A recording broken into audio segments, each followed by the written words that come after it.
I got it! When I first heard about Dave being trapped in a maze... 1, 2, 3, 4! I built a labyrinth. Can you believe it? Dave is trapped in a cardboard maze in his living room and he can't get out. Welcome to Dave Made a Minute, the podcast where a whole bunch of us are exploring the film Dave Made a Maze 1 minute at a time. The twist. Many of the participants have never seen the film. Some don't even know what film they're sampling. They get their minutes and they tackle them as they see fit. Here's your host from the Groundhog Day Project and Michael Myers Minute, Robert Black. Minute 38, our heroes settle on a plan and Leonard wanders the maze alone. To tackle Minute 38 we have... it's me again. Robert Black of Lemming Studio. You come home, there's a giant maze in your living room. You're like, what the... There's a giant maze in my living room. I've heard of people rearranging their furniture, but this is wackadoodle crazy.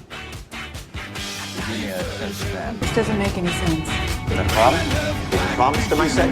My solution's no problem. It's like a fucking cocktail party in here. I get a few words from you before you go. The rhyming continues as Minute 38 begins. The rhyming is not, of course, the worst of Dave's sins. Annie says, focus, what about the Minotaur? Gordon replies, we'll just have to defeat him and even the score.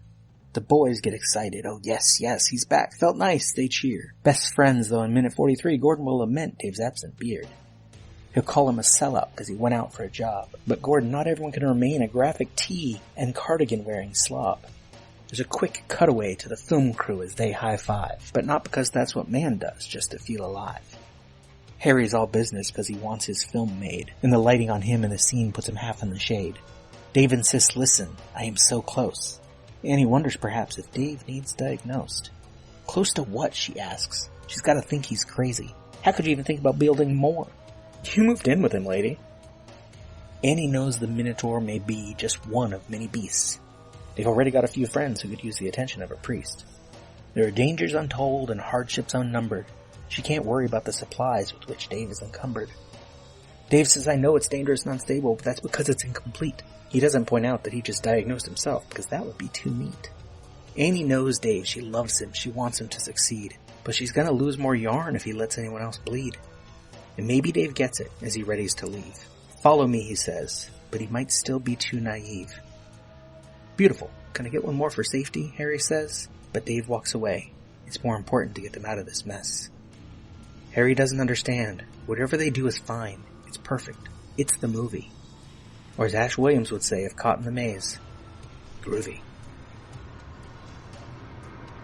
Meanwhile, Leonard wanders alone around, except for the origami bug on his back and Jane's head on the ground. And then I could probably disarm all the traps. And then we can finish this maze. Who is with me? That was me, Robert Black of Michael Myers Minute, taking on Minute 38 of Dave Made a Maze. I will be back in Minute 53.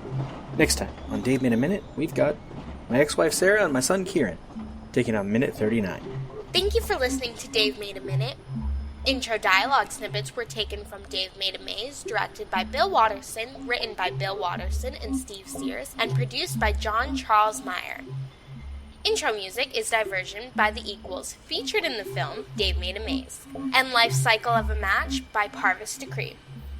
Outro music is Leaving This God-Forsaken Place and Her Presence is Strong Here by Parvis Decree.